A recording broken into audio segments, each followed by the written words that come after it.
जय Hind, welcome to the शाई classroom. अभी हम बात करेंगे मैग्नेटिक प्रॉपर्टीज ऑफ मैटर का क्विक रिवीजन हम करना चाहते हैं। तो इस बारे में क्या क्या पूछा जा सकता है, चांसेस है हिस्टेरिसिस कर्व से पूछ ले, हिस्टेरिसिस कर्व पूछ सकता है उससे।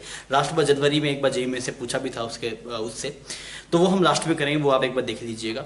इसके अलावा कुछ कुछ टर्म्स है इसके अंदर कि इंटेंसिटी ऑफ मैग्नेटाइजेशन क्या है, इंटेंसिटी ऑफ मैग्नेटिक फील्ड क्या है, कुछ कुछ टर्म्स है, ससेप्टिबिलिटी क्या है, परमिबिलिटी क्या है, वो सब चीज पूछ सकता है। तो आइए मैं उसको फटाफट वो करवा देता हूँ। और 3 प्रॉपर्टीज है मैटर की, दैट इज पैरा, डाया, फेरो, और उनमें से कुछ छोटी कर पूछे तो भाई पूछ सकता है। भाई ये मैं क्विक रिवीजन करवाता हूँ चीजों को लेके। देखिए सबसे पहले तो आप ये समझिए कि अगर आपने यहाँ पे एक मटेरियल को रखा, मान लीजिए अगर आपको नहीं भी आता है ना ये टॉपिक, तो फिर भी आपको समझ में आ जाएगा, थोड़ा देख लीजिएगा ना।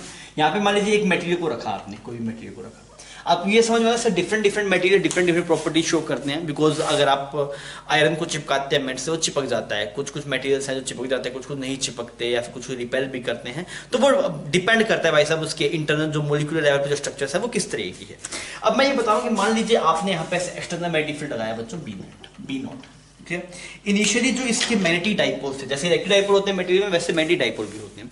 इनिशियली जो इसके मैग्नेटिक डाइपोल थे वो रैंडमली ओरिएंटेड थे। इनिशियली कैसे थे बच्चों, वो रैंडमली ओरिएंटेड। अगर आप इसको बनाना चाहें तो इनिशियली ऐसे दिखा सकते हैं, सब रैंडमली ओरिएंटेड थे आपके पास। These are the magnetic dipoles. क्या है, these are the magnetic dipoles. Initially ऐसे रैंडमली ओरिएंटेड थे। फिर क्या किया, जैसे ही आपने मैग्नेटिक फील्ड को लगाया होगा, तो मैग्नेटिक फील्ड के लगने के बाद में इन सब ने अपने आप को अलाइन कर दिया, और अलाइन करके स्पेसिफिक डायरेक्शन में चले गए। तो क्या हो रहा है, मैग्नेटिक डाइपोल्स आपके पास में अलाइन कर गए। अब आप देखिए यहां पे जो इसके अंदर बी नेट आ रहा होगा, जो आपके पास मैग्नेटिक फील्ड अंदर आ रहा होगा, दैट इज बी नेट। क्या होगा आपके पास, बी नेट होगा B M plus B naught. इसको कुछ बी नॉट बोल देता हूं,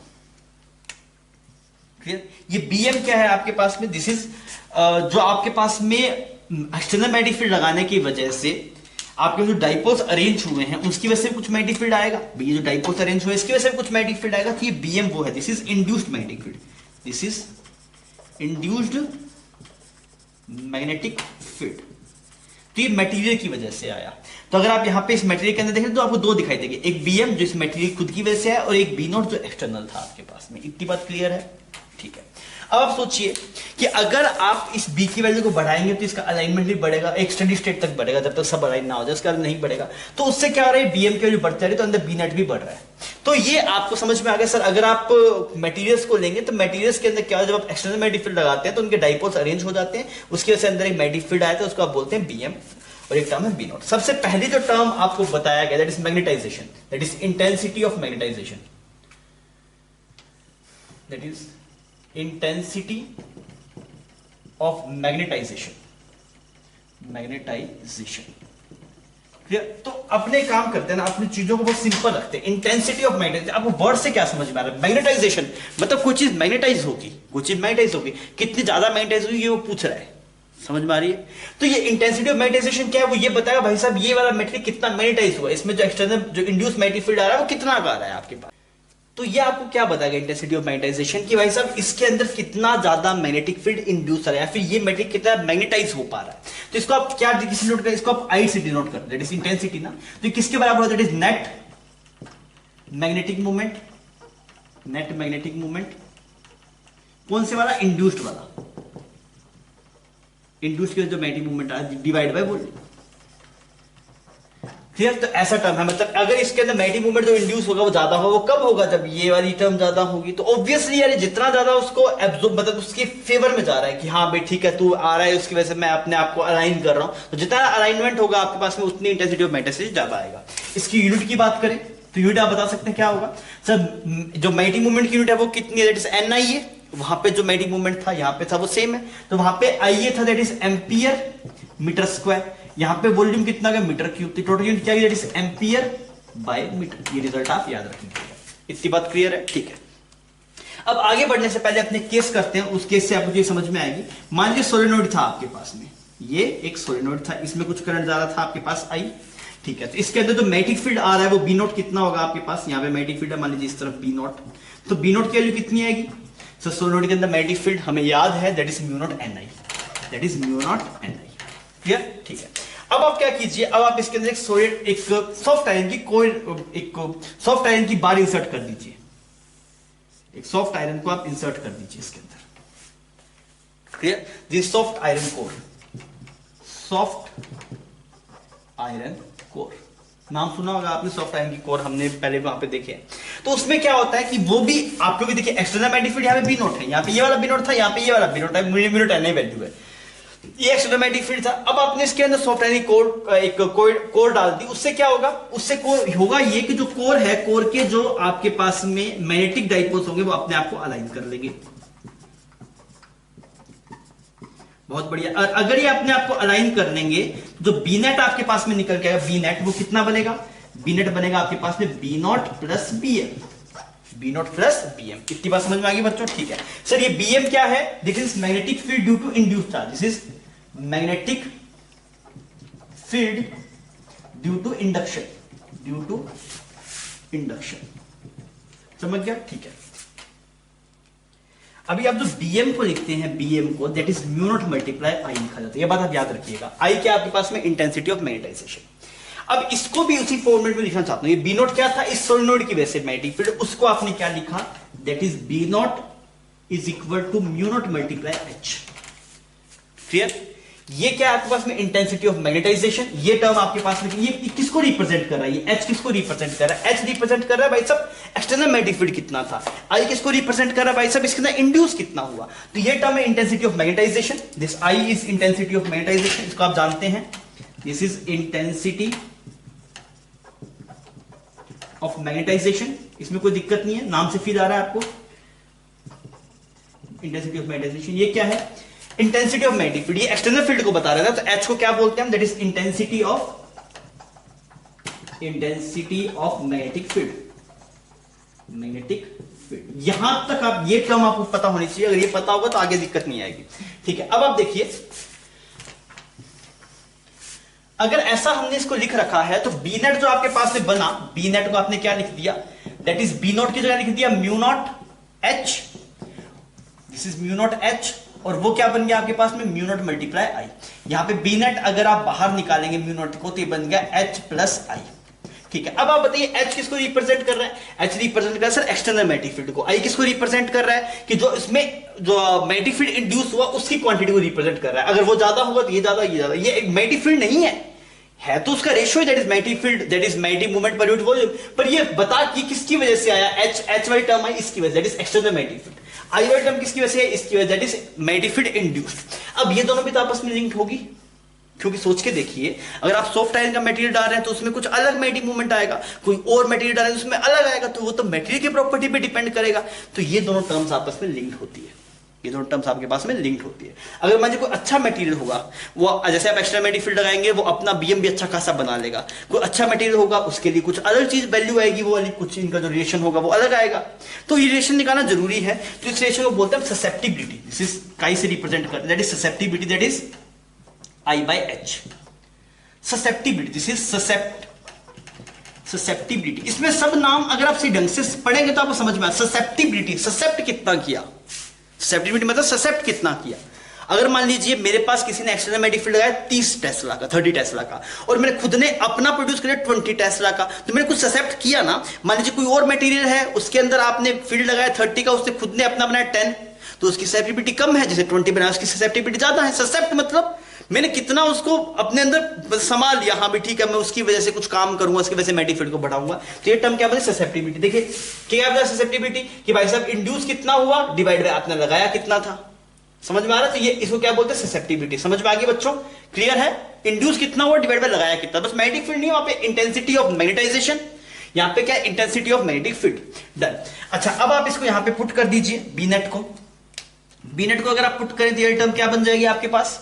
ये वाली टर्म आपके पास बन जाएगी म्यू नॉट मल्टीप्लाई आई की जगह आपने लिख दिया H plus susceptibility multiply H.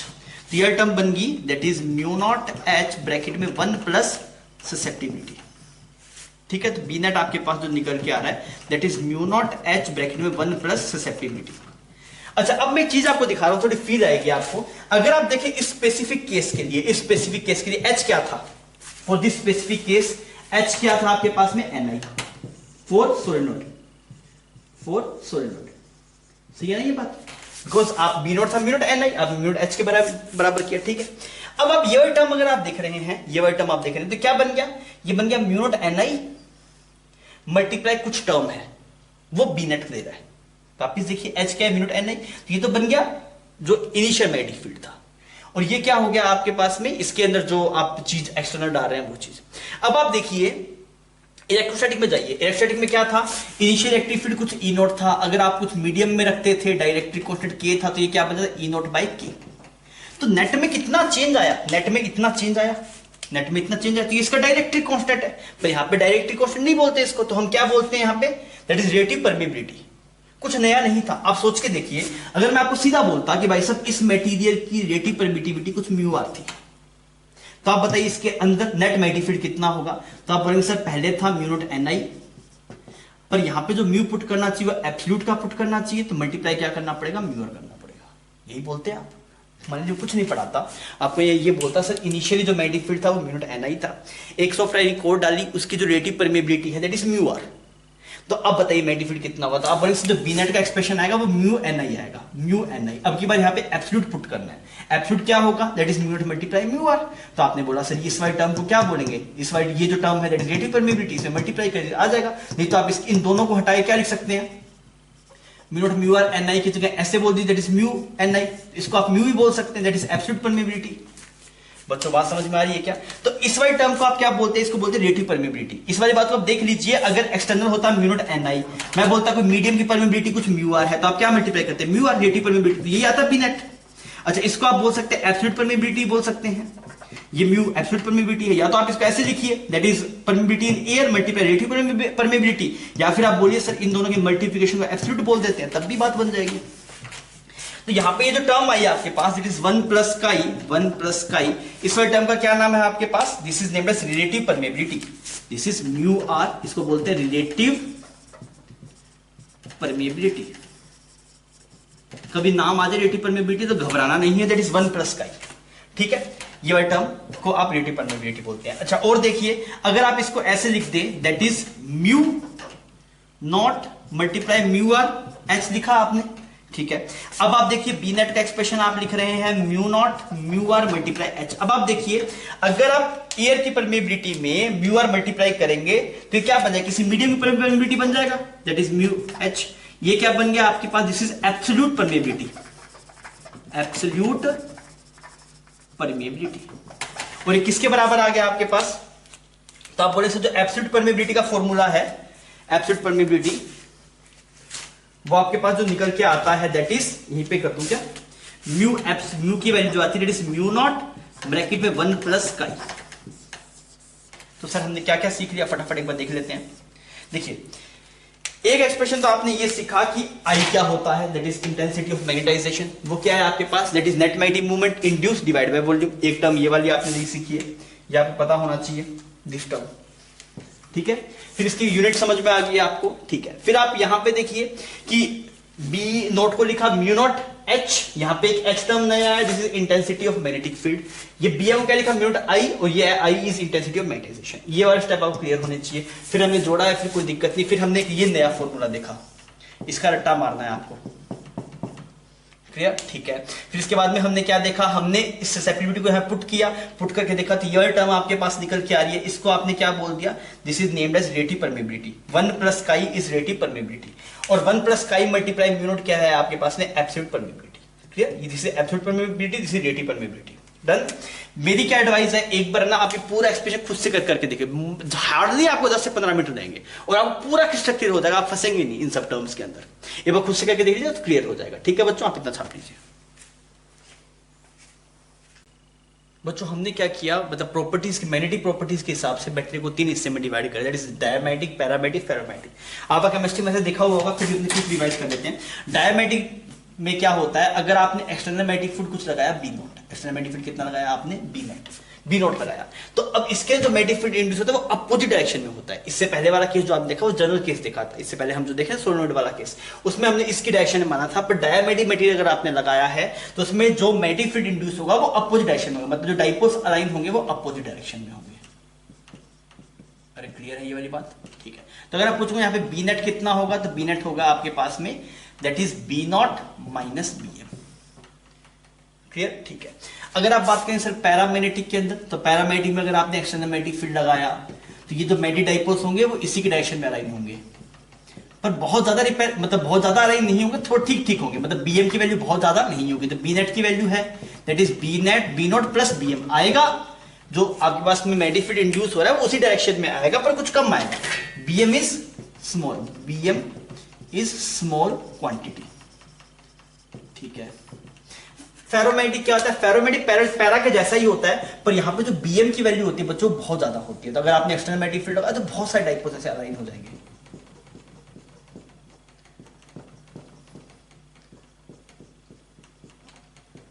मेरी बात समझ में आती है, डाइपोल। तो अगर आप बी नेट देखेंगे तो बी नेट कितना का, BM plus B nought plus BM, और बीएम क्या है आपके पास, BM is very large, clear, ठीक है। अगर आप मैग्नेटिक फील्ड लाइंस बनाए तो मैग्नेटिक फील्ड लाइंस भी आप बना के दिखा सकते हैं। इसमें जो मैग्नेटिक फील्ड लाइंस होगी थोड़ी दूर दूर भागेगी, मतलब मान लीजिए मैग्नेटिक फील्ड लाइंस कुछ ऐसे स्ट्रेट आ रही थी आपके पास में, एक मैग्नेटिक फील्ड लाइन ऐसे चलेगी, बाकी मैग्नेटिक फील्ड लाइंस क्या करेगी, ऐसे दूर भाग जाएगी, यहाँ से ऐसे यहाँ पे से कुछ दूर भाग जाएगी सारे मटेरियल, बिकॉज अंदर मैग्नेटिक फील्ड कम करना है और magnetic field lines per unit area क्या देता है, मैग्नेटिक फील्ड देता है। तो ऐसा बनेगा। इस वाले केस की अगर आप मैग्नेटिक फील्ड लाइंस बनाएंगे तो कुछ ऐसी बनेगी भाई साहब, यहाँ पे कुछ ऐसी थी मैग्नेटिक फील्ड लाइंस, ऐसे ऐसे कुछ मैग्नेटिक फील्ड लाइंस थी आपके पास, ऐसे कुछ फील्ड लाइंस थी, तो ये और ज्यादा यहाँ पास पास में हो जाएगी, ऐसे मैग्नेटिक फील्ड लाइंस क्या हो जाएगी, बहुत ज्यादा पास पास में हो जाएगी, ठीक है। ऐसे कुछ निकल रही होगी आपके पास। इस वाले केस में देखें तो भाई साहब मैग्नेटिक फील्ड लाइंस बिल्कुल क्लोज हो जाएगी यहाँ पे ऐसे, क्योंकि यहाँ पे इसके अंदर मैग्नेटिक फील्ड की वैल्यू और ज्यादा बढ़ाना है, तो ये मैग्नेटिक फील्ड लाइंस कुछ ऐसी होगी, क्लियर है। तो ये आपको बी नेट दिखाने के लिए, और आपको पता है magnetic field lines per unit area क्या देता है, मैग्नेटिक फील्ड देता है, उसके हिसाब से आप इसको कर पाएंगे, ठीक है। अच्छा, अब आप देखिए जो आपके पास में ससेप्टिबिलिटी है, ससेप्टिबिलिटी मतलब काई है, वो काई इसमें क्या होगा, इसने ससेप्ट तो किया बट अपोजिट डायरेक्शन में किया, तो इसको आप क्या बोलेंगे, that susceptibility will be less than zero और ग्रेटर देन -1, क्योंकि नेट क्या मतलब कितना मतलब अपोजिट डायरेक्शन में, तो मैक्सिमम कितना आ सकता है, जितना आपने बाहर से लगाया, मान लीजिए बाहर वाला मैग्नेटिक फील्ड कुछ लगाया 10 टेस्ला, तो यहाँ पे बीएम मैक्सिमम कितना 10, उसका नहीं आ सकता, तो ससेप्ट मैक्सिमम कितना कर सकते हैं 10, उसका अपोजिट कर ले, बिकॉज आपके पास में ये टर्म क्या बनेगा, ये टर्म कुछ ऐसा बनता है, बी नेट बनता है आपके पास mu not multiply mu nought H multiply 1 plus chi, ऐसा ही बनता है। आप याद की स्टैंडर्ड रिजल्ट, इससे पहले आपने देखा that is mu nought H multiply काई, एक बार आप रोक के खुद से करके देख लो, अगर दिक्कत आ रही है एक्सप्रेशन निकाल लो, ठीक। अगर ये पता है, एक बार रुक के निकाल लो, लोगों को दिक्कत आ रही है स्टार्टिंग में, ठीक है। अब पता है बी नेट कम होगा पर जीरो तो नहीं बन जाएगा, जीरो भी बन गया चलो आइडियल केस में, आइडियल डायमैग्नेटिक मटेरियल हुआ तो ये जीरो बन जाएगा, तो इस काई की वैल्यू कितनी होगी, मैक्सिमम -1, और वैसे क्या होगी, जीरो से कुछ कम होगी, होना नेगेटिव चाहिए, तब इसकी वैल्यू कुछ म्यू नॉट एच से कम बनेगी, डन।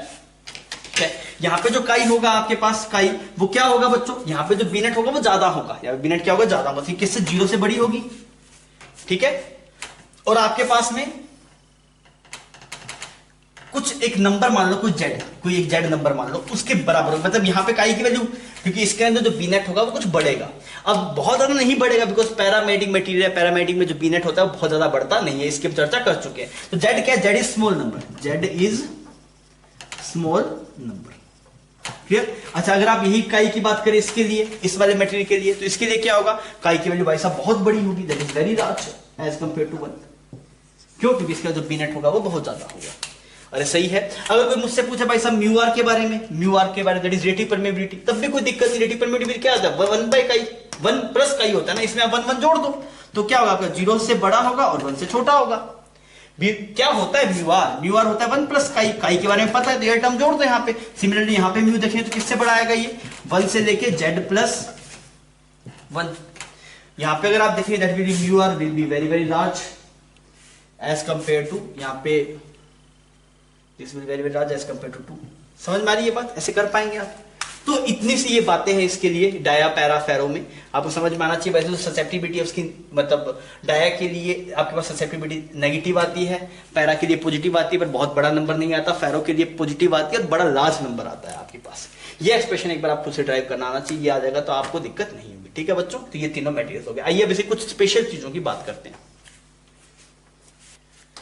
कई बार बात करता है क्यूरीज लॉ की, किसके लिए वैलिड है, पैरामेडिक सब्सटेंस के लिए। क्यूरी लॉ किसके लिए बच्चों, पैरामेडिक सब्सटेंस के लिए। क्यूरी लॉ की में क्या स्टेटमेंट है कि बोलो ससेप्टिबिलिटी है किसकी, पैरामेडिक सब्सटेंस की, वो क्या आता है आपके पास, that is inversely proportional to temperature. It is inversely proportional temperature. अगर आप टेम्परेचर को बढ़ाएंगे तो पैरामेटिक सब्सटेंस की ससेप्टिबिलिटी घटेगी। अगर आप टेम्परेचर को बढ़ाएंगे तो ससेप्टिबिलिटी ऑफ किसकी, पैरामेटिक सब्सटेंस की घटेगी। इसमें कोई दिक्कत भी नहीं है, आप सोच के देखिए। मान लीजिए आपने एक्सटर्नल मैग्नेटिक फील्ड को लगाया B0 को, और यहाँ पे कुछ डाइपोल्स अलाइन हो गए, सही है। अब सोचिए अगर आप टेम्परेचर को बढ़ाएंगे, टेम्परेचर को बढ़ाएंगे तो क्या होगा, रैंडमनेस बढ़ेगा। टेम्परेचर बढ़ाने से क्या बढ़ेगा, रैंडमनेस। क्लियर। तो अगर आपके पास रैंडमनेस बढ़ेगा तो इसका जो अलाइन होने का जो पैटर्न था वो डिस्टर्ब हो जाएगा, बिकॉज रैंडमनेस बढ़ेगा तो अब वो ढंग से अलाइन नहीं होंगे। ये समझने के लिए मतलब आप जुगाड़ समझ मतलब बात समझ में आएगी ऐसा क्यों होता है, वो क्यूरीज लो है मतलब वो है ऐसा होता है। पर वैसे क्यों होता है आपको ऐसे अंडरस्टैंड करते थोड़ा इजी से समझ में आ जाए। क्या बोल रहा हूं मैं, टेम्परेचर बढ़े रैंडमनेस बढ़ेगी, रैंडमनेस बढ़ेगी तो अलाइन होने की प्रोबेबिलिटी क्या हो जाएगी, घट जाएगी। तो अगर अलाइन कम होगा तो बीएम की वैल्यू भी कम आएगी। जो इंटेंसिटी ऑफ मैग्नेटाइजेशन है वो क्या है भाई सब, that is total magnetic moment per unit volume. तो अगर आपके पास टेम्परेचर बढ़ाएंगे तो रैंडमनेस बढ़ेगी तो उसके मैग्नेटाइज होने की प्रोबेबिलिटी घटेगी, तो ससेप्टिबिलिटी भी घटेगी। तो इसलिए हम बोलते हैं susceptibility is inversely proportional temperature. अगर आप इस कांस्टेंट को हटाते हैं तो यहां बनता है C mu not by T। ये है क्यूरीज लॉ का एक्सप्रेशन। क्लियर। C क्या है आपके पास, C है क्यूरीज कांस्टेंट, क्यूरीज कांस्टेंट, और T क्या है आपके पास, टेम्परेचर। और ये म्यू नॉट तो पता है वो परमिएबिलिटी है, that is permeability, permeability in air. Clear है। क्यूरीज लॉ याद रहेगा आपको क्या एक्सप्रेशन है। क्यूरीज लॉ ये बताता है that susceptibility of paramagnetic substance is inversely proportional to temperature, that is permeability is equal to C mu not divide by T। Clear. ठीक है, एक और बात कर लेते हैं, लास्ट बात। देखिए अगर आप टेम्परेचर बढ़ाते हैं, as we will increase the temperature, after a certain temperature ferromagnetic substance convert into paramagnetic। क्या, अगर आप टेम्परेचर बढ़ाते रहेंगे तो रैंडमनेस बढ़ती रहेगी। और आप एक टेम्परेचर आता है स्पेसिफिक टेम्परेचर, उस टेम्परेचर नाम होता है क्यूरी टेम्परेचर। उस टेम्परेचर के ऊपर, ये क्यूरीज लॉ अलग था, वो क्यूरी टेम्परेचर अलग है। क्यूरी टेम्परेचर के ऊपर फेरोमैग्नेटिक किस में कन्वर्ट होता है, पैरामैग्नेटिक के अंदर। Clear. At Curie temperature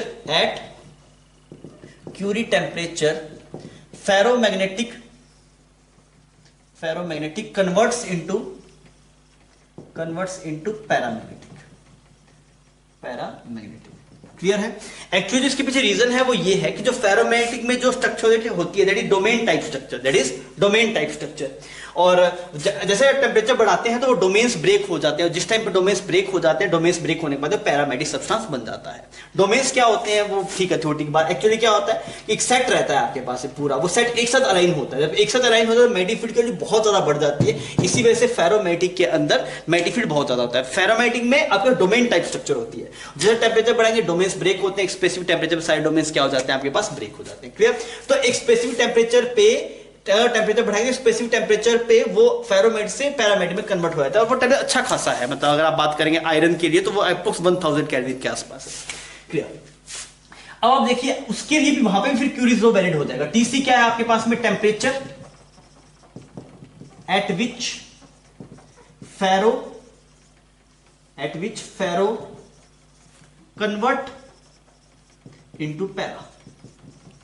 ferromagnetic substance para में कन्वर्ट होता है, इसको क्या बोलते हैं, इसको बोलते हैं क्यूरी टेम्परेचर। डन। ठीक है।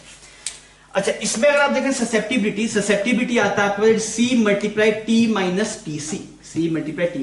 एक्चुअली में ये क्यों हुआ, बिकॉज आपने फेरोमैग्नेटिक सब्सटेंस का टेम्परेचर कर दिया T, पर वो पैरामैग्नेटिक कब बना, टीसी के बाद बना। तो आपके जो टेम्परेचर काम का है वो कौन से वाला, पैरामैग्नेटिक के अंदर टेम्परेचर कितना है, वो टेम्परेचर कितना हो, T माइनस TC।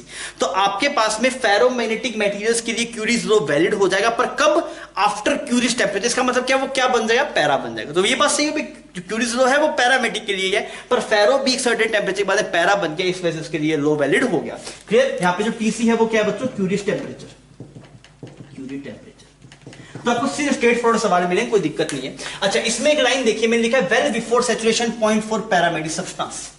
वेल इसका क्या मतलब है, देखिए अगर मान लीजिए आपको पता है सर इसके पास में कुछ 20 डाइपोल्स है, कितने आपके पास 20 डाइपोल्स है। आपने मैग्नेटिक फील्ड को लगाया, कुछ मैग्नेटिक फील्ड की वैल्यू पहले की आपने 10, तो मान लो कुछ 5 डाइपोल्स अलाइन हुए, फिर किया 10, पहले मैग्नेटिक फील्ड की वैल्यू की 10 तो 5 डाइपोल्स अलाइन हुए, फिर आपने किया 20 मैग्नेटिक फील्ड की वैल्यू तो कुछ 10 हो गए, फिर आपने 40 टेस्ला किया तो मान लीजिए कुछ 18 डाइपोल्स अलाइन हो गए, फिर आपने 100 टेस्ला किया तो 100 टेस्ला एक्सटर्नल मैग्नेटिक फील्ड लगाने से 20 के 20 डाइपोल अलाइन हो गए। क्लियर। एक ऐसा आएगा जिसको आप बोलते हैं बी सैचुरेशन। बी सैचुरेशन क्या हो गया, मतलब वो एक्सटर्नल मैग्नेटिक फील्ड जिसपे सबके सब डाइपोल अलाइन हो जाए, सारे डाइपोल्स अलाइन हो गए। अब आपको बोलो भाई साहब टेम्परेचर घटाओ, तो टेम्परेचर घटाया पर ससेप्टिबिलिटी नहीं बढ़ी। तो ससेप्टिबिलिटी कब बढ़ेगी? जब और डाइपोल्स अलाइन होंगे, पर और तो हो ही नहीं सकते, 20 के 20 तो सारे हो ही गए। आप सोच के देखिए, आपने 100 टेस्ला लगाया, 20 के 20 डाइपोल्स अलाइन हो गए। अभी टेम्परेचर था आपके पास से 40 केल्विन, मेन टेम्परेचर घटा के, मान लीजिए अभी टेम्परेचर था आपके पास में कुछ 300 केल्विन, मेन टेम्परेचर घटा के 290 केल्विन करा, पर मेरे हिसाब से ससेप्टिबिलिटी बढ़नी चाहिए थी। पर ससेप्टिबिलिटी बढ़ेगी कब? जब डाइपोल्स का अलाइनमेंट ज्यादा होगा, that is I by B, that is I by H था ना आपके पास में, तो आई कब बढ़े? जब डाइपोल्स का अलाइनमेंट बढ़ेगा, पर वो बढ़ ही नहीं सकता बिकॉज सब डाइपोल्स अलाइन हो गए। इसलिए हम बात करते हैं कब? जब आप सैचुरेशन पॉइंट्स के पहले हैं। अगर मान लीजिए बी सैचुरेशन नहीं होता, उससे कुछ कम होता, तब मान लीजिए इस वाले केस में कुछ 15 डाइपोल्स अलाइन हुए होते, अगर टेम्परेचर घटाएंगे तो 16 हो जाएंगे। डर, इतनी बात है इसमें।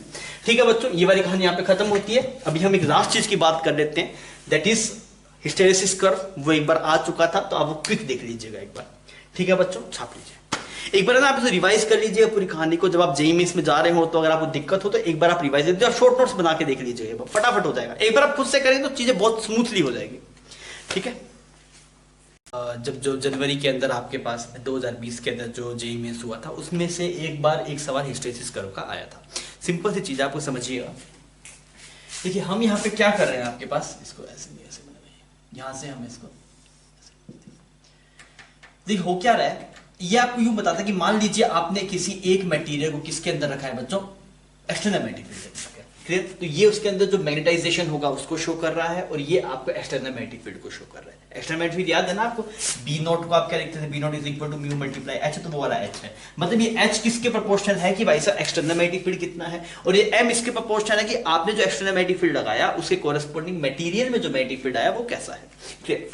अब आप समझ के देखिए, मान लीजिए यहाँ पे एक मटेरियल है आपके पास में ऐसे, अगर आप इसमें एक्सटर्नल मैग्नेटिक फील्ड लगाया आपने कुछ, जैसे जैसे आप इसकी वैल्यू को बढ़ाएंगे वैसे वैसे इसमें जो डाइपोल्स का अरेंजमेंट होता होगा वो क्या होता रहेगा बच्चों, बढ़ता रहेगा। पर एक लिमिट तक ही बढ़ेगा, उससे ज्यादा बढ़ेगा नहीं, बिकॉज अगर सारे डाइपोल अरेंज हो जाएंगे तो उसके बाद में कोई चेंज नहीं आएगा। अब सुनिए, ये कर्व यहाँ से शुरू होता है। इनिशियल जो एक्सटर्नल मैग्नेटिक फील्ड कितना था, वो था 0। जैसे जैसे आप मैग्नेटिक फील्ड को बढ़ाएंगे वैसे वैसे इसके जो मैग्नेटाइजेशन होगा वो भी बढ़ेगा। तो स्ट्रेट लाइन नहीं आता, ऐसे करके कुछ ऐसा आपके पास में एक ऐसा सा कुछ कर्व आता है, ऐसा। क्लियर? ऐसा कुछ कर्व आता है। मेरी बात समझ में आ गई? तो क्योंकि जैसे जैसे आप एक्सटर्नल मैग्नेटिक फील्ड को बढ़ा रहे हैं, तो मटेरियल के अंदर भी जो मैग्नेटाइजेशन होगा वो बढ़ता रहेगा, बढ़ता रहेगा, बढ़ता रहेगा। आपने और बढ़ाया और बढ़ गया, पर एक मैक्सिमम वैल्यू ज्यादा बढ़ सकता नहीं है। तो यहां पे आपके पास में सैचुरेशन हो गया। This is saturation condition, this is saturation. ठीक है जी। अभी थोड़ा और ज्यादा मैग्नेटिक फील्ड बढ़ाएंगे तो कोई चेंज नहीं आएगा आपके पास, तो हम यहां तक मैक्सिमम पॉइंट तक चलेंगे।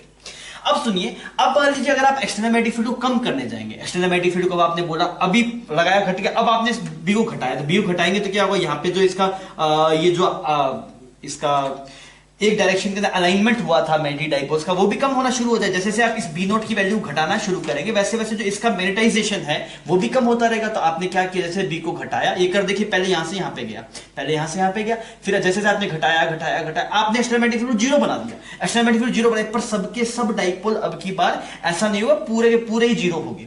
आप याद कीजिए, जब हम आयरन को मैग्नेट के पास थोड़ी देर रख के फिर वापस आयरन को लेके आए तो आयरन भी मैग्नेट बन जाता है। क्यों? क्योंकि भाई साहब आपने एक्सटर्नल मैग्नेटिक फील्ड को तो हटा लिया, पर इसे कुछ कुछ डाइपोल्स अभी भी अलाइन रह गए। तो समझ में आ रहा है, आपने एक्सटर्नल मैग्नेटिक फील्ड को अब कम कर दिया, बिल्कुल 0 कर दिया, अब भी कुछ ना कुछ मैग्नेटिक फील्ड इस मटेरियल के अंदर रह गया, या फिर कुछ ना कुछ मैग्नेटाइजेशन इस मटेरियल के अंदर रह गया। तो वो क्या, इस वाली टर्म को कितना मैग्नेटिक फील्ड रह गया, इसको बोलते हैं retentivity. This term is named as retentivity. Retentivity मतलब उसने कितना रिटेन कर लिया। आप समझिए मेरी बात को, इनिशियल मैग्नेटिक फील्ड 0 था, एक्सटर्नल मैग्नेटिक फील्ड भी 0 था, और इस मटेरियल के अंदर जो मैग्नेटिक फील्ड था वो भी 0 था। आपने एक्सटर्नल मैग्नेटिक फील्ड बढ़ाया, जिसके अंदर मटेरियल के अंदर मैग्नेटिक फील्ड बढ़ा, ये उसी चीज को डिनोट कर रहा है। फिर क्या होगा, आपने बढ़ाया बढ़ाया बढ़ाया, तो जैसे जैसे आप एक्सटर्नल बढ़ा रहे हैं वैसे वैसे इस मटेरियल के अंदर जो है वो भी बढ़ता जा रहा है, बढ़ता जा रहा है, एक मैक्सिमम लिमिट तक बढ़ गया। ठीक है, अब आपने क्या किया, एक्सटर्नल को कम करने की कोशिश की, एक्सटर्नल कम किया, जो इस मटेरियल के अंदर था वो भी कम हो रहा है, कम हो रहा है, कम हो रहा है। जब आपने एक्सटर्नल को फुली 0 कर दिया, तब ये जो मटेरियल के अंदर वाला मैग्नेटिक फील्ड था कंप्लीटली 0 नहीं हुआ। क्यों नहीं हुआ भाई साहब, कुछ पार्ट रह गया। वो पार्ट रह भी सकता है, क्यों? क्योंकि कुछ ना कुछ डाइपोल्स तो उस डायरेक्शन में अलाइन होकर पड़े रहे अपने आप, वो वापस मतलब डी अलाइनमेंट उनका नहीं हुआ। समझ में आ गया? तो जितना बच जाता है, आपने जब एक्सटर्नल मैग्नेटिक फील्ड को 0 कर दिया, फिर भी कुछ मैग्नेटाइजेशन उसके अंदर बच गया, ये जो वैल्यू आती है, this is called as retentivity. This value is named as retentivity. समझ में आ, रिटेंटिविटी, ये इस टर्म को क्या बोलते हैं, रिटेंटिविटी। कितना रिटेन रहेगा। क्लियर? इसको सैचुरेशन करता है, एमएस लिख देता हूं, MS, that is magnetization, that is saturation magnetization। ठीक है, अब आपको समझ में आ गया भाई साहब, हमने मैग्नेटिक फील्ड को हटा दिया, फिर भी यहां पे कुछ 5-6 डाइपोल्स थे वो ऐसे अलाइन रहेंगे। अब आप चाहते हैं भाई साहब नहीं इनको अलाइन नहीं करना, तो क्या करना पड़ेगा? अब भाई साहब उल्टी डायरेक्शन में मैग्नेटिक फील्ड लगाना पड़ेगा ताकि इनको मारा जा सके। तो आपने क्या किया? उल्टी डायरेक्शन में मैग्नेटिक फील्ड को लगाया। अब उल्टी डायरेक्शन में मैग्नेटिक फील्ड को लगाया तो जो डाइपोल्स अलाइन थे अब उनको उनके पीछे पड़ गए, भाई साहब नहीं मरो मरो मरो, तो वो भी बेचारे प्राण त्याग देंगे। प्राण थोड़ी देर में कोई भी जो इसके अंदर का मैग्नेटिक डाइपोल होगा वो अलाइन नहीं रहेगा। जैसे से आपने फिर आपने क्या किया, देखो इसके बाद में आपने अपोजिट डायरेक्शन में मैग्नेटिक फील्ड को इंक्रीज कर रहे हैं। तो कैसे गए आप? पहले ऐसे गए, फिर आपने एक डायरेक्शन में मैग्नेटिक फील्ड को बढ़ाया तो मैग्नेटाइजेशन बढ़ा। फिर आपने क्या किया? सेम डायरेक्शन में मैग्नेटिक फील्ड को घटाना शुरू कर दिया तो मैग्नेटाइजेशन वैल्यू घटी घटी घटी, पर जब आपने मैग्नेटिक फील्ड को जीरो करे तब कुछ मैग्नेटिक फील्ड बच गया, उसे बोलते हैं रिटेंटिविटी। अब फिर आपने क्या किया? अपोजिट डायरेक्शन में मैग्नेटिक फील्ड को लगाया ताकि उनको मारा जा सके। तो वो उसमें क्या, जो मैग्नेटाइजेशन वैल्यू घटी घटी घटी यहाँ पे जीरो होगी, ठीक है। फिर एक सिचुएशन आएगी जब पूरा जीरो हो गया, क्लियर। अब आप सोचिए, अब आप डायरेक्शन में और बढ़ाएंगे तो अब की बात जो डाइपोल्स होंगे वो अपोजिट डायरेक्शन में अलाइन होना शुरू हो जाएंगे। समझ में आ रही है? तो आपने अपोजिट डायरेक्शन में बढ़ाया तो इसने भी अपना रास्ता उल्टा पकड़ लिया, अब ये भी अपोजिट डायरेक्शन में अलाइन हो रहा है, अलाइन हो रहा है, अलाइन, यहां पे जाके मैक्सिमम अलाइन हो गया। फिर आपने बोला अरे इसके अंदर भी अलाइन हो गए, चलो अब इसको घटाया जाए। जब आपने इस वाले फील्ड को घटाया घटाया अपोजिट डायरेक्शन वाले को यहाँ पे जीरो बनाया, पर ये बच गया, ये पूरा मतलब डीमैग्नेटाइज नहीं हुआ, इसमें कुछ मटेरियल बच गया। जैसे रिटेंटिविटी यहाँ पे थी यहाँ पे भी आ गया आपके पास। फिर इसका जस्ट आपने उल्टा किया, अब क्या इस डायरेक्शन में मैग्नेटिक फील्ड लगाया ताकि इसको मारा जा सके, तो फिर ये कर्व घूम के यहाँ पे गया, फिर आपने उल्टा किया जैसे। तो ऐसे एक चिड़िया टाइप स्ट्रक्चर आपके पास बन गया। बात समझ में आ रही है? वापिस एक बार देख लीजिए, आप जब एक्सटर्नल इनिशियली कुछ नहीं था, ये मटेरियल था आपके पास।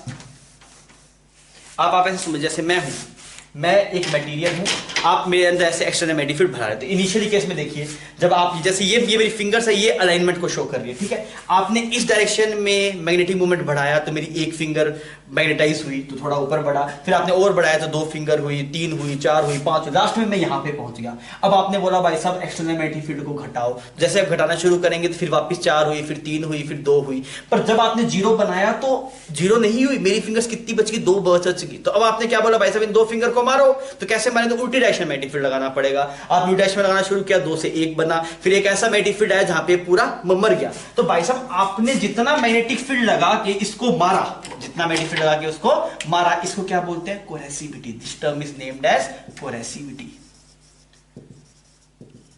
मतलब कितना मैग्नेटिक फील्ड अपोजिट डायरेक्शन में लगाएं ताकि जब उसको डीमैग्नेटाइज किया जा सके। समझ में आ रहा है? तो इसमें क्या लिखा है? It is a value of H applied in opposite direction to destroy residual magnetism. Residual magnetism मतलब जो मैग्नेटिज्म से बच गया उसको मारने के लिए कितना मैग्नेटिक फील्ड लगाएं ताकि वो खत्म हो जाए। ठीक है जी, यहाँ पे बात समझ में आ गई। आप उल्टा गए कहां तक पहुंचे थे? हम यहां तक पहुंचे थे। लास्ट में कितने बचे? 2 बच गए। आपने उल्टा लगाया, फिर फाइनली 0 हो गया। ठीक है, अभी आप सोचिए आप उल्टे में और बढ़ाया तो भाई साहब मेरे अलाइनमेंट है वो इस तरफ होना शुरू हो गया, फिर 1 2 3 4 5 यहां पे पहुंचते पहुंचते पूरा फुल अलाइन हो गया। फिर आपने उल्टी डायरेक्शन में इसे कम करने की कोशिश किया तो ये इधर कम हो गया, यहां तक पहुंचा तो वापस 2 2 बच गए। फिर आपने बोला इसको मारो, तो अब इसको मारने के लिए ऐसे मैग्नेटिक फील्ड लगाना पड़ेगा, ऐसे लगाया तो जितना मैग्नेटिक फील्ड आपने यहां पे लगाया होगा फिर उसे कोरस्पॉन्डिंग यहां पे आएगा। तो ये जो कर्व बनता है इस कर्व को बोलते हैं hysteresis curve. Is it clear? ठीक है। अगर आप बात करेंगे परमानेंट मैग्नेट की, किसकी बात करेंगे बच्चों? Permanent magnet. उसमें क्या ज्यादा होना चाहिए, क्या कम होना चाहिए? Permanent magnet.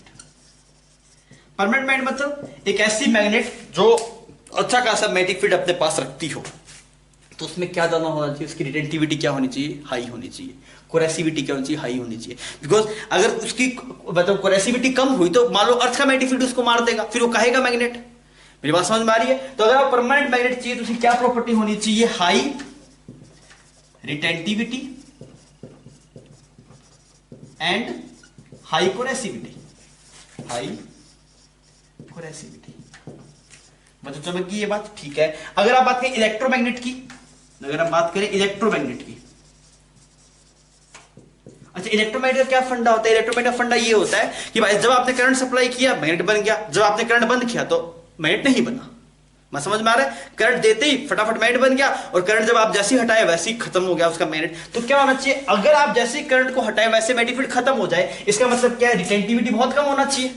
रिटेंटिविटी कम होगा तभी ना आपका करंट हटाते वो मैग्नेट नहीं रहेगा। तो अगर आप बात करें इलेक्ट्रोमैग्नेट की, इलेक्ट्रोमैग्नेटिज्म का मतलब यूज ही यही होता है कि आपके पास जब आप चाहे उससे मैग्नेट बनाए, जब आप उसको चाहें कि मैग्नेट नहीं है तो मैग्नेट ना बने। तो उसमें क्या होना चाहिए? उसकी रिटेंटिविटी कम होनी चाहिए। वो सोच के देखिए, आपने करंट दिया वो मैग्नेट बन गया, बेचारा वो डीमैग्नेटाइज ही नहीं हो रहा है, तो फिर वो काहे का इलेक्ट्रोमैग्नेट हुआ आपके पास में, उसका तो आप जब चाह रहे थे तो डीमैग्नेटाइज करना, वो नहीं हुआ ना। तो अगर आप बात करें इलेक्ट्रोमैग्नेट के लिए क्या होना चाहिए बच्चों, लो रिटेंटिविटी